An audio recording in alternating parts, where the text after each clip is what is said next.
오늘 하나님께서 우리에게 주시는 말씀은 요한복음 15장 18절에서 27절 말씀입니다. 세상이 너희를 미워하거든 세상이 너희보다 먼저 나를 미워하였다는 것을 알아라. 너희가 세상에 속하여 있다면 세상이 너희를 자기 것으로 여겨 사랑할 것이다. 그러나 너희는 세상에 속하지 않았고 오히려 내가 너희를 세상에서 가려 뽑아냈으므로 세상이 너희를 미워하는 것이다. 내가 너희에게 종이 그의 주인보다 높지 않다고 한 말을 기억하여라. 사람들이 나를 박해했으면 너희도 박해할 것이요. 또 그들이 내 말을 지켰으면 너희의 말도 지킬 것이다. 그들은 너희가 내 이름을 믿는다고 해서 이런 모든 일을 너희에게 할 것이다. 그것은 그들이 나를 보내신 분을 알지 못하기 때문이다. 내가 와서 그들에게 말해주지 아니하였더라면 그들에게는 죄가 없었을 것이다. 그러나 이제는 그들이 자기 죄를 변명할 길이 없다. 나를 미워하는 사람은 내 아버지까지도 미워한다. 내가 다른 아무도 하지 못한 일을 그들 가운데서 하지 않았더라면 그들에게 죄가 없었을 것이다. 그러나 이제는 그들이 내가 한 일을 보고 나서도 나와 내 아버지를 미워하였다. 그래서 그들의 율법에 그들은 까닭 없이 나를 미워하였다고 기록한 말씀이 이루어진 것이다. 내가 아버지께로부터 너희에게 보낼 보혜사 곧 아버지께로부터 오시는 진리의 영이 오시면 그 영이 나를 위하여 증언하실 것이다. 너희도 처음부터 나와 함께 있었으므로 나의 증인이 될 것이다. 작년 8월에 아프가니스탄의 정권이 무장단체인 탈레반으로 넘어가는 일이 있었습니다. 그때 아프가니스탄에 살고 있었던 그리스도인들이 심각한 위기를 만나게 되었죠. 그래서 저희 교회도 함께 기도하고 그 아프간의 그리스도인들을 구출하는 일을 위해서 헌금도 하고 함께 동역했던 것을 기억하시는 분들이 있을 겁니다. 그때 당시에 그 현장에서 가장 긴박하게 뛰면서 아프간의 그리스도인들을 구출했던 형제가 있습니다. 이슬람 배경을 가진 이 형제는 죽음의 위협을 무릅쓰고 아프간의 그리스도인들을 구출해서 제3국으로 비밀리에 보내는 일들을 해왔습니다. 그때 그 형제가 만났던 여러 가지 어려움은 말로 다 할 수 없고 수많은 죽음의 위기를 넘겨야만 했죠. 근데 그 형제에게 최근에 다시 기도 요청이 전달되어 왔습니다. 바로 얼마 전의 일입니다. 제가 그 기도 요청을 읽어드리겠습니다. 파키스탄 시간으로 어젯밤 새벽 3시에 공격을 받아 총격을 당한 우리 가족을 위해 기도해 주십시오. 하지만 아무도 죽지 않은 것에 너무 감사합니다. 파키스탄에서 가족을 구출할 방법을 찾고 있습니다. 그들의 안전을 위해 기도해 주십시오. 여러분도 이 기도 제목을 받아보신 분들이 많으시죠? 이 형제의 누나는 그리스도인 것이 발각되어서 음료수에 독국물을 넣어서 그것도 친척들이 먹여서 죽임당하게 됩니다. 이 형제의 가족들은 사실은 이맘이라고 하는 이슬람의 선생님 같은 역할을 해서 존경받아야 되는 가족인데 그리스도인이 된 것이 발각되어서 살던 곳에서 쫓겨나서 은밀한 곳에 숨어 있었습니다. 그러던 차에 그들이 숨어 있는 곳이 발각되어서 이런 위기를 만나게 된 거죠.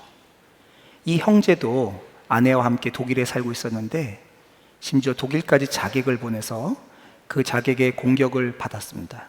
그리고 그 일을 피해서 또 다른 곳으로 이주하여서 은밀히 숨어 있습니다. 숨어 있으면서도 이슬람 난민들을 돕고 있고 또 그들을 계속해서 돕기 위하여 신학 공부를 하고 있는 형편입니다. 여러분, 이런 소식을 들을 때면 자연스럽게 우리의 마음에 생각되어지는 질문이 있습니다. 왜 하나님을 이토록 사랑하고 하나님을 이렇게 따르고 순종하는 형제에게 이런 일이 일어나는 거지? 왜 하나님은 주님을 이렇게 사랑하는 사람에게 이런 일을 허락하시는 걸까? 저는 목사로서 많은 분들이 저에게 찾아와서 이렇게 대답하기 쉽지 않은 질문들을 하시곤 합니다. 그리고 저 자신도 하나님께 이런 질문들을 드려왔습니다. 혹시 여러분들 가운데 이런 질문을 가지고 계신 분이 계시지 않습니까? 그리고 이런 질문에 대해서 하나님의 답을 얻고자 하는 분이 계시지 않나요? 아무런 잘못도 없는데 억울한 일을 당하고 억울한 미움을 받아서 그 힘든 상황에 놓이면 누구나도 자연스럽게 이런 질문을 하게 되는 거죠. 그런데 성경은요, 우리에게 우리가 예수 그리스도를 믿는 그리스도인으로 살아가면 예수 믿는다는 믿음 때문에 이러한 미움받는 일이 있을 것이라고 선언하고 있습니다. 요한일서 3장 말씀 보겠습니다. 형제자매 여러분, 세상이 여러분을 미워해도 이상히 여기지 마십시오. 성경은 왜 우리에게 이런 말을 하고 있는 것일까요?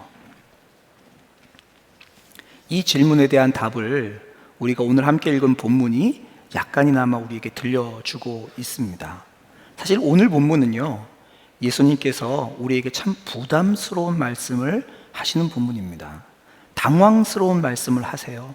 별로 듣고 싶지 않은 말씀을 들려주십니다. 우리가 예수 믿는다는 이유 때문에, 예수님의 그 믿음을 가졌다는 이유 때문에 세상으로부터 미움을 받게 될 것이다 라는 것이 오늘 본문의 이야기입니다. 조금 더 정확하게 말씀드리면, 우리는 예수 믿는다는 이유 때문에 미움을 받고 어려운 일을 만나게 될 것이다라는 것이, 그리고 그 괴롭힘을 당하게 될 것이라는 것이 오늘 본문이 우리에게 들려주고 있는 이야기예요. 18절 말씀 보실까요? 세상이 너희를 미워하거든. 19절에도 나옵니다. 세상이 너희를 미워하는 것이다. 예수님은 어떤 미움을 받는다고 말하고 있냐면, 이 미움은 그냥 우리에게 흔하게 일어나는 미움을 받는 것이 아니라 예수 믿는다는 것 하나 때문에, 우리가 가진 믿음과 신앙 때문에 애매하게 아무런 잘못 없이 받는 미움이 있다는 거예요. 우리 그리스도인들에게. 그 미움받는 이유를 아주 명확하게 소개하고 있습니다. 19절을 다시 보겠습니다. 그러나 너희는 세상에 속하지 않았고 오히려 내가 너희를 세상에서 가려 뽑아냈으므로 너희가 내 것이 되었기 때문에 세상이 너희를 미워하는 것이다. 오늘 본문에서 예수님께서는요, 제자들과 세상을 분리해서 이야기하고 있습니다. 제자들, 우리들과 세상을 대조시켜서 이야기하고 있어요. 우리가 세상에 속한 것이 아니기 때문에 세상은 우리를 이유 없이 미워하게 될 것이라고 이야기하고 있습니다. 그런데요, 그 미움이 단지 너희들 예수 믿으면 세상에서 조금 미움받을 거야, 좀 미움받을 수도 있어, 그 정도가 아니고요. 그 미움이 어떤 미움인지 구체적으로 본문 가운데 소개하고 있습니다. 20절 보실까요? 사람들이 나를 박해했으면 너희도 박해할 것이요. 그냥 미워하는 게 아니고요, 박해할 거라는 거예요. 21절입니다. 그들은 너희가 내 이름을 믿는다고 해서 이런 모든 일을 너희에게 할 것이다. 이런 모든 일을 예수 믿는다는 이유 때문에 할 거라는 거예요. 근데 이런 모든 일이 뭐죠? 성경에 나와 있어요. 오늘 본문에는 기록되어 있지 않지만 오늘 본문 바로 다음에 연결되어지는 16장 2절에 어떤 일이 일어나는지 기록하는데 보실까요? 16장 2절입니다. 사람들이 너희를 회당에서 내쫓을 것이다.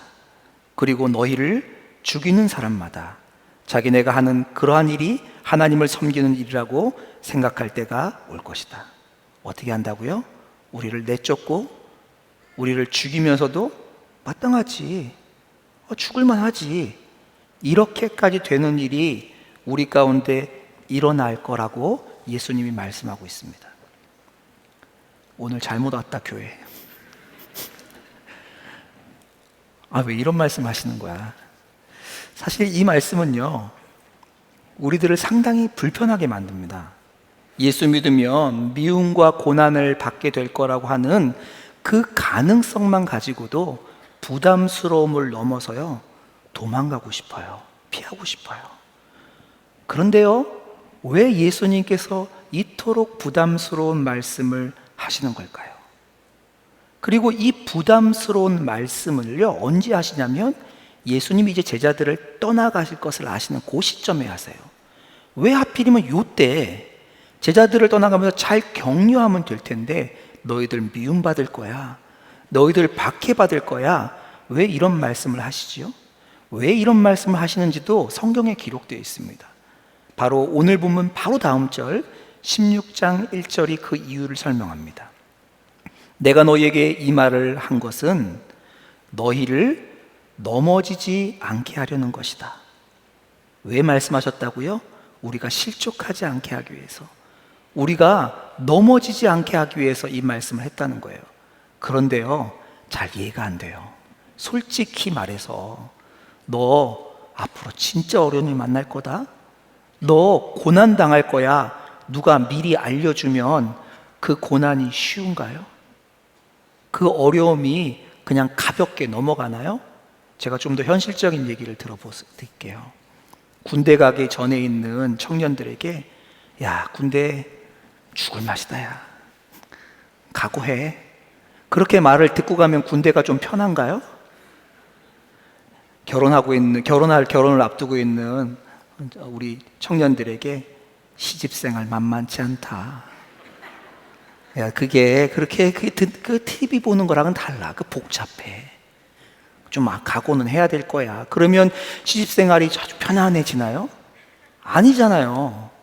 그렇게 말씀해 주신다고 해서 그 고난이 가벼워지는 것도 아니고 그 고난을 넉넉히 지날 수 있는 힘을 얻는 것도 아니잖아요. 그런데 왜 이런 말씀을 하시냐고요?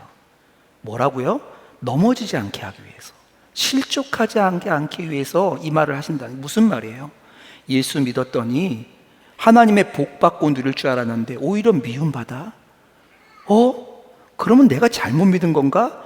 하고 그 고난에서 포기해 버릴까 봐, 거기서 주저앉아서 그냥 나 몰라 해버릴까 봐. 아니야, 그게 끝이 아니야, 그게 다가 아니야, 절대 거기서 넘어지지 마라 라고 기억나게 하시려고 이 말씀을 우리에게 들려주고 있다는 것입니다. 그런데 오늘 본문을 읽으면서 우리가 한 가지 주목해야 되는 사실이 있습니다. 그것은 오늘 예수님께서 제자들에게 너희들 이제 세상으로부터 미움받을 거야 라고 말씀하실 때 제자들을 향해서 불쌍한 마음, 야, 너희들 나 때문에 이제 미움받고 박해도 받을 건데 미안하다 하는 미안한 마음을 조금도 표현하지 않으셨다는 거예요.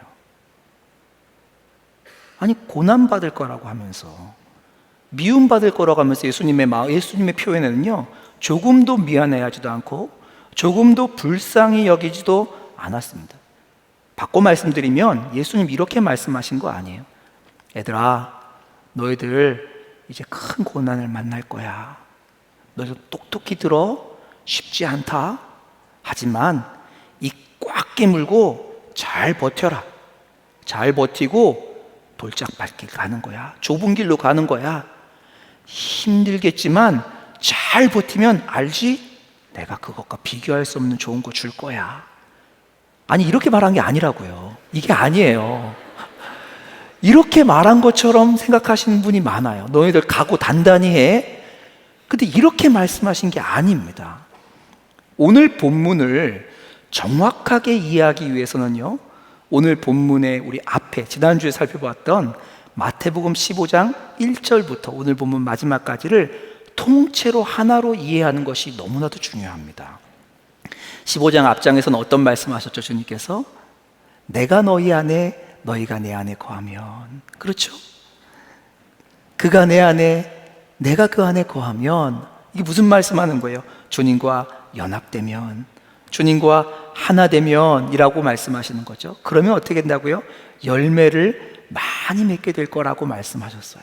지금 그런데요, 주님께서 너가 내 안에 내가 너희 안에 거하면, 이 말씀은 무슨 말씀인지 아십니까? 사실은 예수님이 살아왔던 삶의 방식이었어요.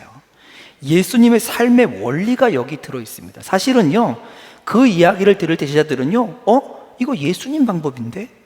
이거 예수님 라이프 스타일인데? 이런 걸 알았어요. 예수님은요, 하늘 아버지와 그렇게 연합하는 방법, 하늘 아버지와 그렇게 하나 되는 방법으로 이 땅에서 살아가셨습니다. 그것이 예수님의 삶의 기초였고 원리였어요. 한번 몇 가지만 보실까요? 요한복음 5장 17절 말씀에 예수님 이렇게 말씀하십니다. 내 아버지께서 이제까지 일하고 계시니 나도 일한다. 아버지와 나는 연합했어. 그분이 일하니 나도 일하는 거야. 요한복음 12장 49절 이렇게 말합니다. 49절 50절입니다.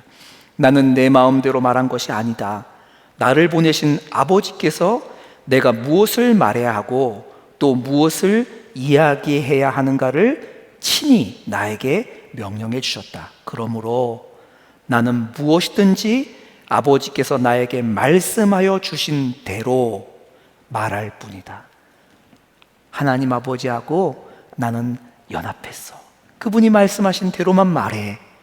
이 말씀을 계속해 오셨거든요. 그리고 요한복음 10장에 보면 결론처럼 이렇게 말씀하십니다. 10장 30절 말씀, 나와 아버지는 하나이다. 예수님의 방법이었어요.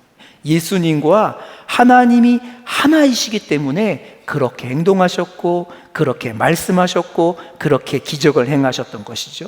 그랬던 예수님께서 15장에 이르러서는 이제 제자들에게 뭐라고 말씀하시냐면, 너희는 내 안에 거하라. 나와 하나 되어야 한다. 나와 아버지가 하나 되었던 것처럼 이제 너희가 나와 하나 되는 거야. 예수님께서는 자신과 하나님을 동일시하셨어요. 같은 동일시하셨어요. 근데 15장에 이르러서는 이제 예수님께서 자신을 제자들과 동일시하십니다. 그렇게 지난주에 명령을 주신 거예요. 사랑하라. 근데 왜 사랑해요? 내가 아버지와 하나 되어서 아버지로 살았던 것처럼 너희가 이제 나와 하나 돼서 나로 살기 때문에 너희들의 삶은 사랑할 수밖에 없어. 이 얘기를 하고 있는 거죠. 지난주에 봤지만 9절 10절 제가 다시 한번 읽겠습니다. 아버지께서 나를 사랑하신 것과 같이 나도 너희를 사랑하였다. 너희는 내 사랑 안에 머물러 있어라. 너희가 내 계명을 지키면 내 사랑 안에 머물러 있을 것이다. 그것은 마치 내가 내 아버지의 계명을 지켜서 그 사랑 안에 머물러 있는 것과 똑같다. 그러니까 하나님과 예수님이 하나 되신 것처럼 이제 예수님과 제자들이 하나 되신 것을 강조하고 있는 거예요. 그렇게 명령하시고 난 다음에 예수님께서 사랑을 얘기하시는 것 같았던 그 바로 다음에 뭐라고 하냐면, 너희들 나랑 하나 되었기 때문에 이제 미움받을 거야. 이 얘기를 하고 있는 것입니다. 내가 너희 안에 거하고 너희가 내 안에 거하면 너희가 나와 하나 되었기 때문에 세상이 너희를 미워할 거야. 세상이 나를 박해했던 것처럼 너희를 박해할 거야. 그런데 너희를 분명히 알아야 돼. 실상은 세상이 나를 미워한 것이기 때문에 너희를 미워하게 된 것이야.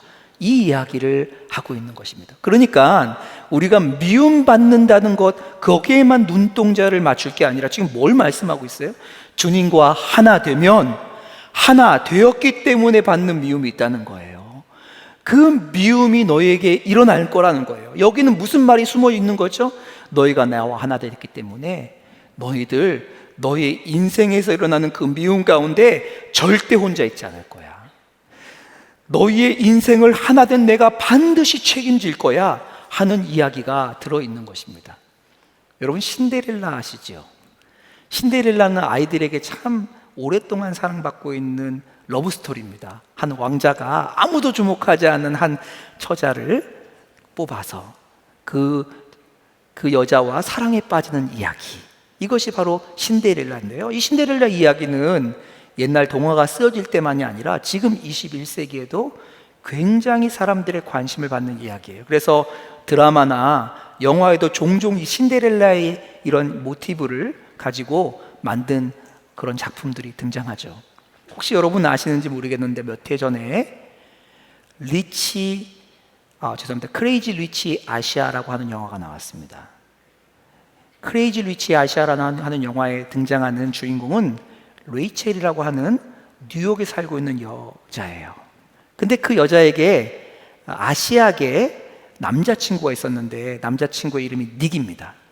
근데 어느 날 이 닉이 자기의 여자친구인 레이첼에게 뭐라고 말하냐면 자기의 고향인 싱가포르에 여행을 같이 가자고 하는 거예요. 왜냐하면 닉의 친한 친구가 결혼을 하는데 그 결혼식에 참여할 때 너 내 여자친구니까 같이 가자.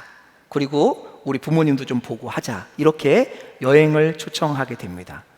그리고 이 레이첼이 닉과 함께 싱가포르로, 레이첼은 처음으로 아시아로 여행을 가는 거예요.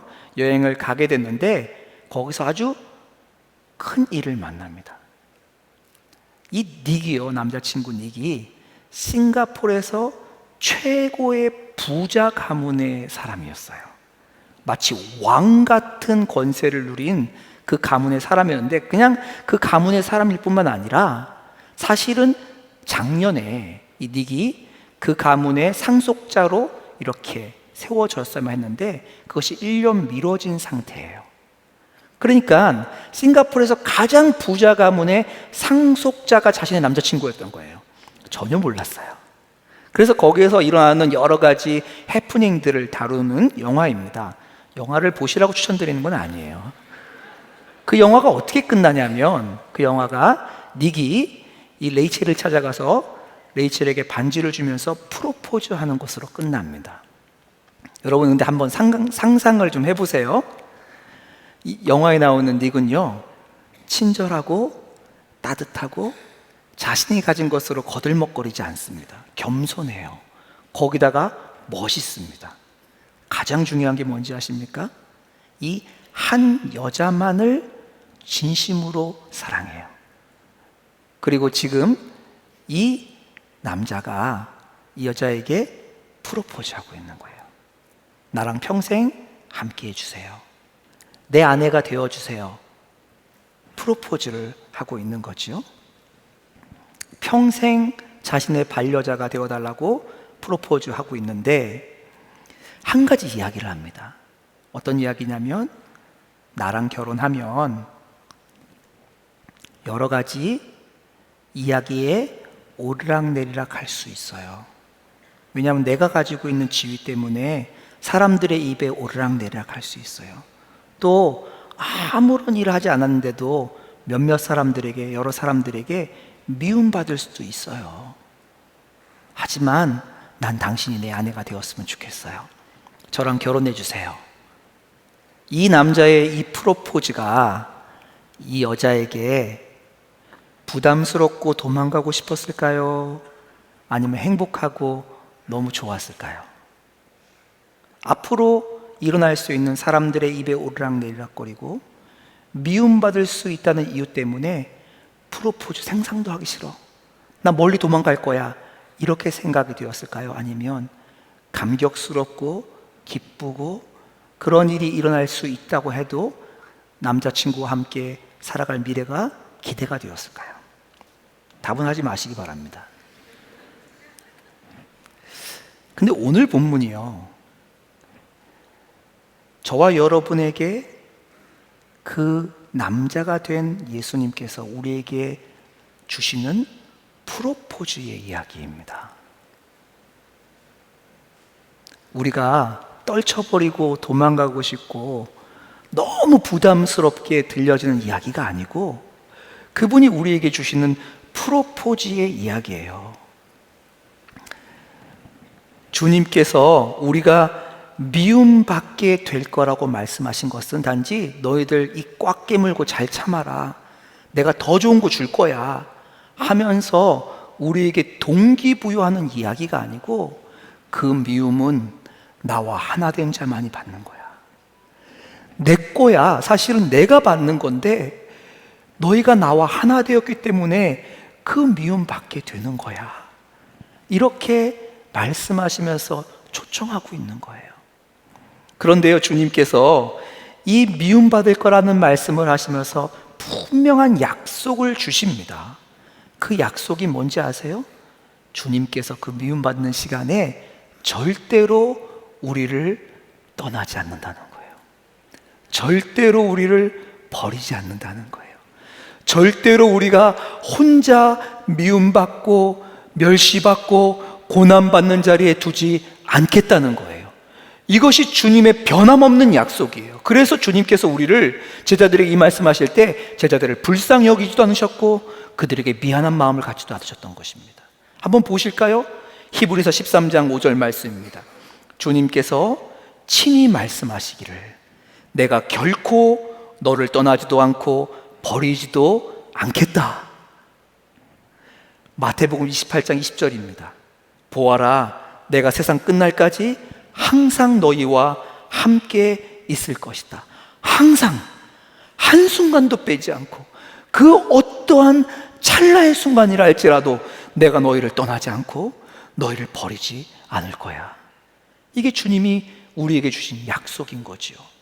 그리고요, 성경은 여기서 멈추지 않습니다. 여기에서 더 나가서 우리가 받게 되는 미움, 우리가 받게 되는 고난이 마땅한 바이라고까지 말합니다. 내 아내라면 당연히 그렇게 같이 가는 거지, 나와 한 몸 되면 마땅한 거지 라고 말씀하시고, 그것을 넘어서 오히려 우리가 받는 미움과 고난이 축복이고 영광이라고까지 말씀하십니다. 한번 볼까요? 로마서 8장 16절 17절입니다. 바로 그때에 성령이 우리의 영과 함께 우리가 하나님의 자녀인 것을 증언하십니다. 하나님의 자녀이면 상속자이기도 합니다. 우리가 그리스도와 함께 영광을 받으려고 그와 함께 고난을 받으면 우리는 하나님의 정하신 상속자요 그리스도와 더불어 공동 상속자입니다. 마땅하다는 거예요. 상속자니까 당연히. 마태복음 5장에는 뭐라고 말하는지 들어보십시오. 너희가 나 때문에 모욕을 당하고 박해를 받고 터무니없는 말로 온갖 비난을 받으면 복이 있다. 너희는 기뻐하고 즐거워하여라. 하늘에서 받을 너희의 상이 크기 때문이다. 그래서 로마서 8장 18절은 이렇게 마무리가 됩니다. 현재 우리가 겪는 고난은 장차 우리에게 나타날 영광에 비교하면 아무것도 아닙니다. 아무것도 아니라고 나는 생각합니다. 잘 아멘이 안 되시죠?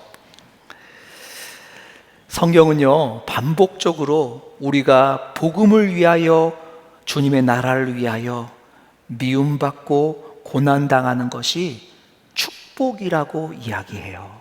축복이라고 선언해요. 왜요? 하나님과 하나 되었기 때문에 받는 고난이기 때문에 그렇습니다. 하나님과 한 몸 되었기 때문에 받는, 특권으로 받는 미움이기 때문에 그래요. 그러면 그 주님이 주시는 그 고난 가운데 있는 것이 축복이고 기쁨이 될 수 있다는 거예요. 뿐만 아니라 그 고난의 순간, 미움의 순간 주님이 반드시 우리와 함께 하실 뿐만 아니라 그 과정들을 책임지신다는 거예요. 이 시야가 열리면, 주님이 보셨던 이 시야가 열리면 우리는 전혀 다른 삶을 살아가게 됩니다. 이 시야가 열리면 우리가 만나게 되는 미움과 고난 앞에서 우리는 억울함과 답답함을 지나설 수 있는 힘을 얻게 되어지는 거예요. 저는요, 이 시야가 열린 사람들을 만났습니다. 저는 선교지에서 전혀 다른 시야로 살아가는 삶의 증인들을 만나기도 했고, 그런 사람들에 대해서 수없이 들었습니다. 그 중에 두 분만 제가 소개해 드리려고 해요. 한 부족, 오지 부족 마을에 자신들과는 전혀 다른 피부색을 가진 사람들이 들어와서 어느 날부터 살기 시작했습니다. 그리고 그들이 정말 바보같이 그 부족민들의 말을 배우기 시작했고, 그 부족민들의 말을 배우고 나서 시간이 한참 걸리고 난 다음에 그들이 들려주고 싶은 이야기가 있다고 하면서 이야기를 들려주기 시작합니다. 나중에 알고 보니 그들은 선교사였어요. 이 선교사들이 들려주는 이야기를 이 부족민 가운데 한 청년이 듣게 되어집니다. 그리고 그 이야기를 듣다가 이 청년이 예수님을 만나게 되어져요. 그리고 예수님의 사랑 앞에 감격하게 되어지고, 그렇게 예수님을 믿은 그리스도인의 대문을 넘어서 이제 그 청년이 내가 들었던 이 하나님의 아름다운 소식을 우리 주변에 있는 친구들에게도 전해야겠다고 해서 전도자가 되어집니다. 그래서 자기의 부족들의 사람들에게, 아직 이 이야기를 듣지 못하는 사람들에게 찾아가서 복음을 전하는 전도자로 살아가게 됩니다. 참 귀하죠. 근데 이 청년이 그렇게 예수님과 함께 살아가는 삶을 살다가 주님이 주신 마음을 받아요. 이 부족 청년이 자기 부족 말고 옆에 있는 다른 부족에 가서도 복음을 전해야겠다는 마음을 받게 됩니다. 그런데요, 그 일은 쉬운 게 아니에요. 왜냐하면 이 옆에 있는 다른 부족은 자기의 부족과는 전통적으로 사이가 좋지 않아요. 전쟁했을 때도 많고 원수로 지냈을 때도 많은 부족입니다. 그러니 그 부족을 찾아가면 반드시 미움받고 심지어는 자신의 생존의 문제까지 고민해야 되는 그런 상황입니다. 그럼에도 불구하고 이 부족 청년이, 전도자가 그 옆에 부족으로 찾아가기로 결정합니다. 꽤 먼 거리를 정글을 지나서 그 옆에 부족으로 들어가서 그 부족민들에게 복음을 전하기 시작했어요. 예상했던 대로 미움받기 시작합니다. 어떤 부족민들도 이 전도자에게 먹을 것을 나눠주지 않아요. 부족민들이 짊어지고 갈 수 있는 무게가 한계가 있기 때문에 가져간 식량은 정말 제한적이었습니다. 근데 누구도 먹을 것을 나눠주지 않으니 그곳에서 굶는 것이 부지기수였어요. 너무 많이 굶고, 그리고 하루에 한 끼 먹으면 제대로 먹나 싶을 정도로 그렇게 몇 주를 지내다 보니 영양실조 상태까지 오게 되어지는 형편이 되었습니다. 이 전도자가 너무 배가 고프고 힘들 때면 기도했다고 해요. 주님, 저는 지금 배가 너무 고파요. 하지만 주님, 저희가 이곳에 주님의 사명 감당하러 온 줄 압니다. 그러니 주님, 저에게 한 끼만 먹어도 배고프지 않도록 도와주세요. 조금만 먹어도 전혀 힘들지 않고 복음 전할 수 있는 힘을 얻을 수 있도록 하나님 기적을 일으켜 주세요. 이게 이 전도자의 기도였습니다. 아니, 왜 자신에게 찾아온 고난과 어려움이 없어지게 해달라고, 기적적으로 식량이 생기게 해달라고 기도한 게 아니고, 한 끼만 먹어도 배가 안 고프게 도와주세요. 조금만 먹어도 에너지가 생길 수 있도록 도와달라고 기도했던 것일까요? 어떻게 그렇게 기도할 수 있었죠? 보는 눈이 달랐기 때문이에요. 자신이 받는 고난은 그리스도와 연합한 자면 마땅히 받아야 하는 고난이기 때문에 그 고난이 사라지는 것이 아니라 그 고난을 지나서 주의 영광을 보게 해달라고 기도했던 것이죠. 또 다른 한 선교사님 이야기를 하려고 합니다. 이 선교사님은 참 어려운 선교지에서 사역했습니다. 얼마나 어려운 선교지냐면 선교사들조차도 기피하는 선교지예요. 선교사들조차도 고개를 설레설레 젓고, 그건 저는 좀 안 되겠는데요 하는 선교지에서 오랜 시간 멸시받고, 그리고 적대시당하고 고난당하면서 자신의 몸이 다 망가져가면서 선교했던 선교사님입니다.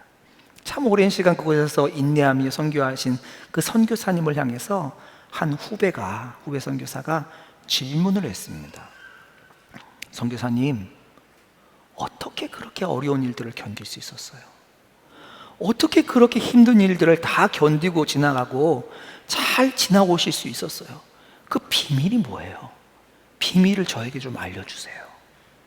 그랬더니 그 선교사님이 딱 한 문장으로 답을 하셨습니다. 설명 안 하셨어요. 딱 한 문장 말씀하셨어요. 로마서 8장 18절. 현재의 고난은 장차 나타날 영광과 좋게 비교할 수 없도다. 주님의 시야가 열리면 전혀 다르게 보고 살아갑니다.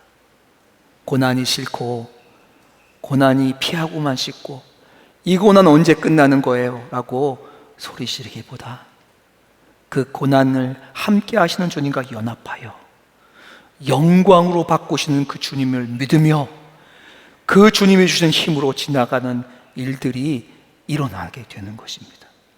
그리스도인은 예수와 연합해 살아가는 저와 여러분은 모두가 미움받게 됩니다.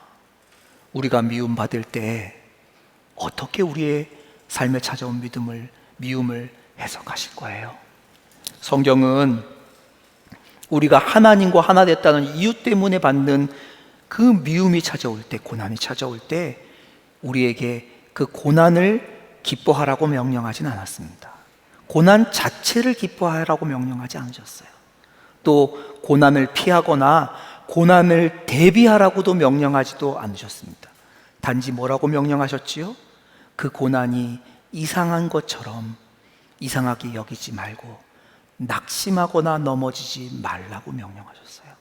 그리고 반드시 함께 하시며 떠나지 아니하시며 그 고난 가운데 우리에게 힘을 공급해 주시며 그 고난을 통하여 영광으로 바꾸시는 주님 안에 거하라고 주님은 명령하고 계십니다.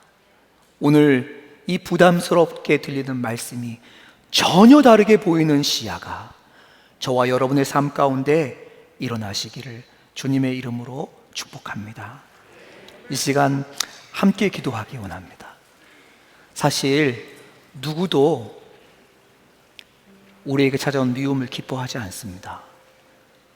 누구도 우리에게 찾아온 고난 즐겁지 않아요.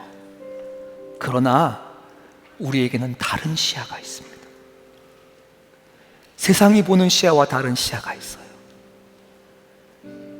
나에게 찾아온 이 미움, 이 고난, 주님과 연합하기 때문에 받는 고난이라면, 주님이 떠나지 않고 나와 함께 가시는 고난이라면 주님 괜찮아요.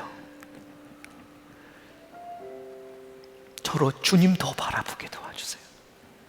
이 시간 기도할까요? 주님, 우리의 눈을 열어 전혀 다르게 보게 해 주십시오. 하나님의 시야로 보게 하여 주십시오. 주님의 연합한 자만이 누리게 되는 그 특권과 영광으로 보는 눈을 저에게 열어 주옵소서. 이 시간 통성으로 함께 기도하도록 하겠습니다. 아버지 하나님, 우리의 삶 가운데 찾아온 이 고난과 어려움들을 전혀 다른 시야로 바라볼 수 있는 주님과 하나님 부담스러운 하나님 피하고 싶은 것을 바라보는 것이 아니라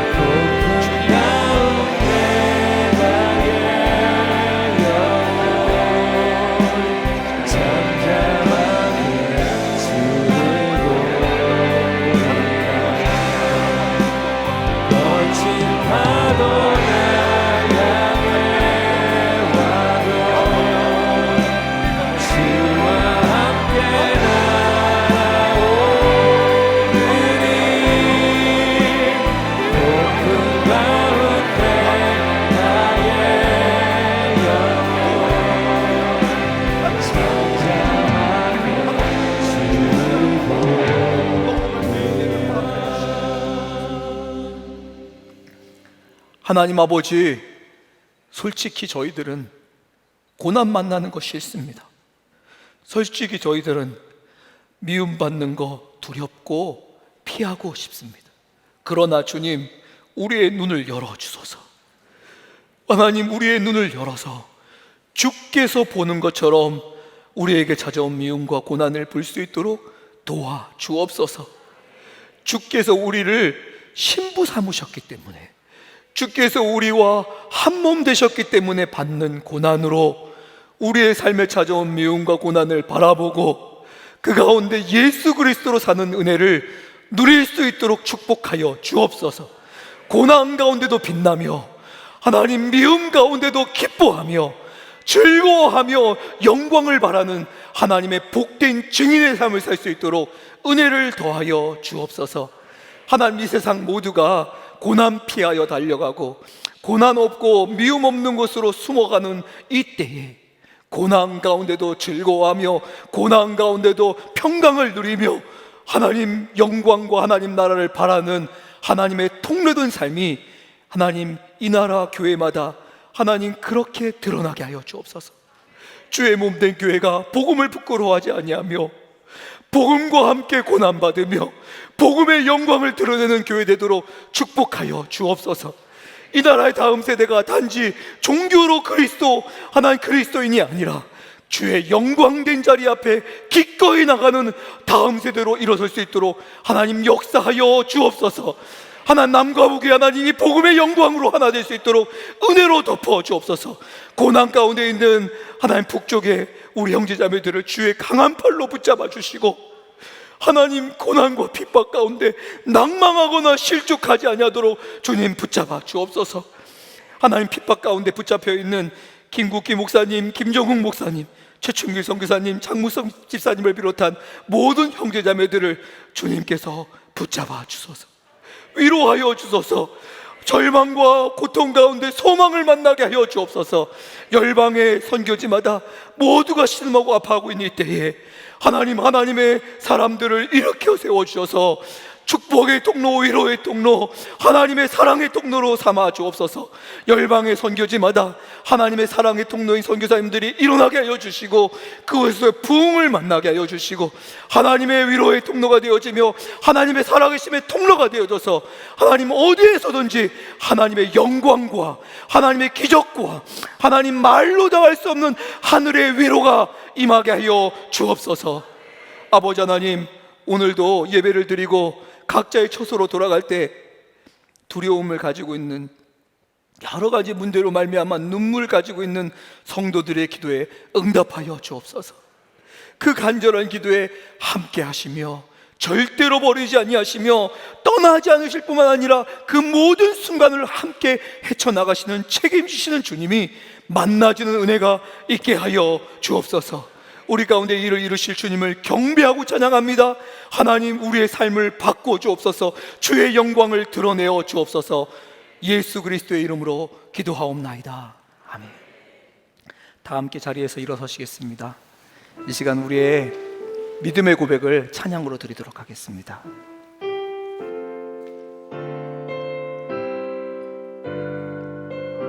내 평생에 가는 길, 내 평생에 가는 길 순탄하여 늘 잔잔한 강 같은지 깊은 바로 무섭고 어렵든지 나의 영혼을 늘 평안해 내 영혼 평안해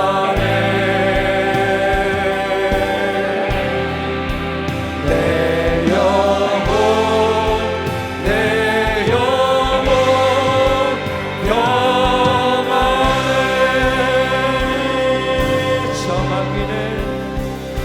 정하기는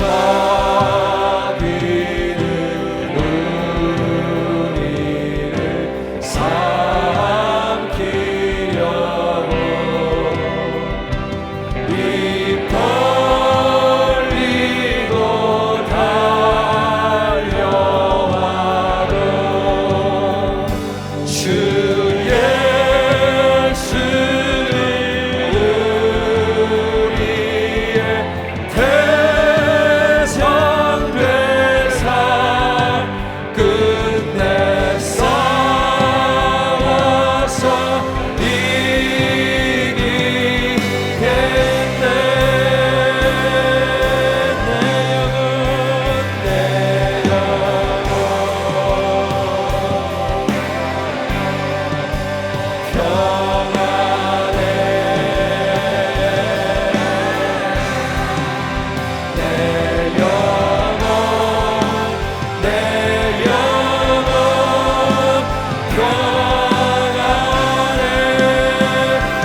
이제는 우리 주 예수 그리스도의 은혜와 아버지 하나님의 측량할 수 없는 사랑하심과 성령께서 이 시간 우리와 연합하시고 하나 되심으로 우리의 삶을 인도하시고 고난과 미움 가운데서도 함께 하시며 우리의 삶을 책임지시니 영원토록 함께 하시기를 축원하옵나이다.